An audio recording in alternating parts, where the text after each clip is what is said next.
대립각을 이어가던 여야가 국적으로 다시 협상에 다시금 물꼬를 텄습니다.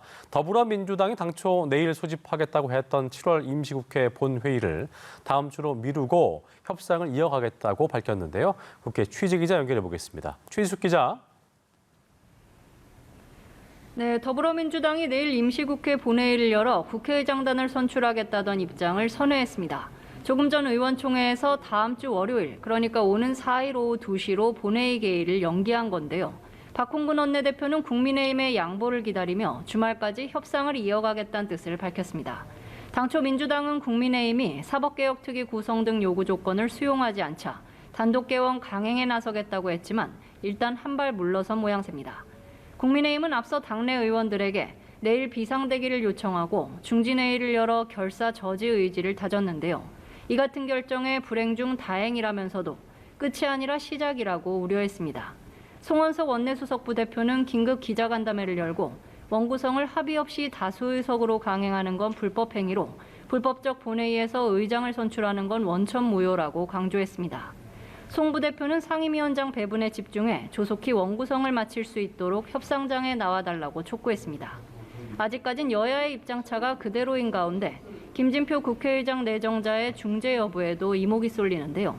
일단 내일은 피했지만 주말까지 타협점을 찾지 못하면 또다시 대치 상황이 불가피할 전망입니다. 자, 이런 가운데 여야 모두 당내 주도권을 놓고 또 혼란상이 이어지고 있는 모습인 것 같은데 관련 내용 정리해 볼까요?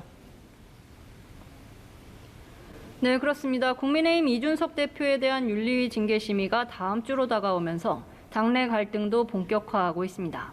이른바 친윤석열계와 이준석 대표 간 내홍이 이어지는 가운데 친윤계 인사로 이 대표의 비서실장을 맡았던 박성민 실장은 오늘 사의를 표명했는데요. 일신상 사유라고 전했지만 이 대표와 거리 두기에 들어간 것 아니냐는 관측도 제기되고 있습니다. 이 대표는 월성 원자력본부 현장 시차로 박 실장의 상황을 들었고 뜻을 받아들였다면서도 구체적인 내용은 언급하지 않았습니다.